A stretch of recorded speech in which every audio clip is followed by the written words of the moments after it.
Okay, I'm with Nousli here, who works with Living Water, and I just have one basic question. What does it involve to be part of the hygiene team with Living Water? So one of the big areas of Living Water is the hygiene team. In the hygiene team, we cover different areas or aspects. One of them is that we share the gospel. That is one of the main goals in LW.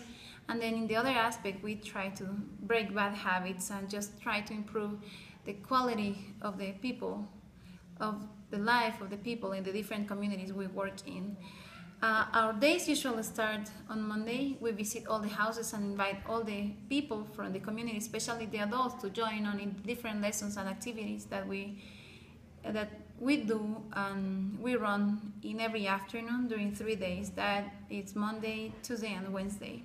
So after we finish inviting and walking through the village, we have a meeting with the principal from the community where we will be drilling or working in, and we start usually our hygiene lessons in the morning in the closest school with the kids. We usually work with all the kids from the community at the school, and in that classes we cover different areas like in general hygiene, like proper way to wash your hands, what germs are. It's a common question for us, and most of the time we give that for granted, but people don't have a lot of education. So most of the time if you ask them what germs are, they would tell you the flies or the leeches or worms that they would see in the water. So they don't have those concepts clear, and they don't know how bad are they in their lives. So we teach them and we help them to realize about all those things, and we help them to break bad habits in order to improve the quality of life.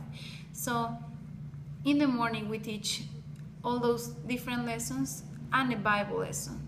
So we try to share every day a little bit from the Bible and the gospel.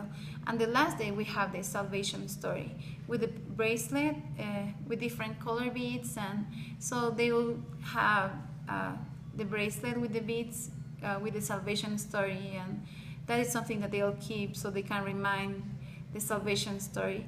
And we also cover different areas like dental hygiene. We teach about parasites, diarrhea, how to make ORS. That is another very, very important lesson, especially with the adults, because it's sad that even nowadays everything is developed, people die due to parasites or dehydration, or because they don't know how to take care of diarrhea. Most of the time they think that if they stop feeding the person or stop giving drinks, or the diarrhea will stop, and it will stop, because the people will be just running out of water or fluids in their body, and they will die probably.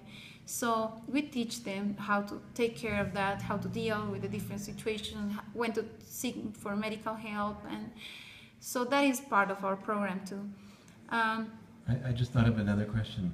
When you teach them the hygiene lessons like dental hygiene, I guess brushing their teeth and so forth, and cleanliness, which means one example I can think of is not leaving your food wide open nearby where there's poop on the ground and flies go back and forth. Oh yeah, we have special lessons for that. Yeah. We have a lesson that is called germ transmission and blocking. So we make fake food with Play-Doh, and we also make some poop, and we teach them how does the fly comes, lands on the poop, and then we ask them how many feet does the fly has. Yeah. So they answer 6 feet, and then we put 6 little pieces of poop on the fly, and then we move it to the food, and they realize that they are having the things that the fly has on their legs. So. Yeah.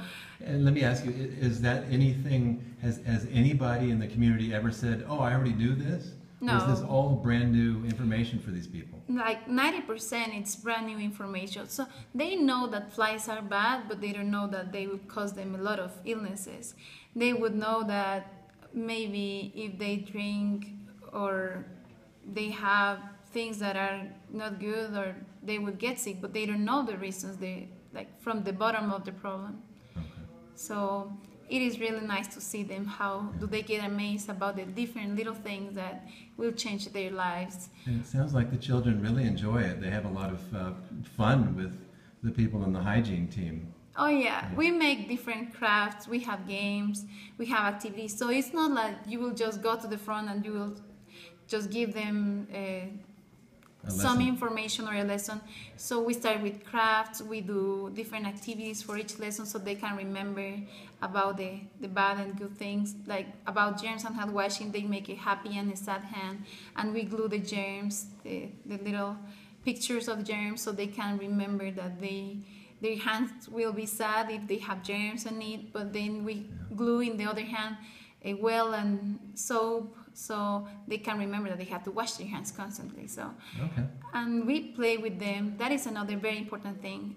We try to share with them a little bit and just save some time to play. So in that way, we can build up relationships. That is one of the most important things, because if they trust on us, they'll really trust on the thing that we'll teach them, and they'll start remembering and changing habits. Okay. Well, thanks very much. Thanks for your talk. You're welcome.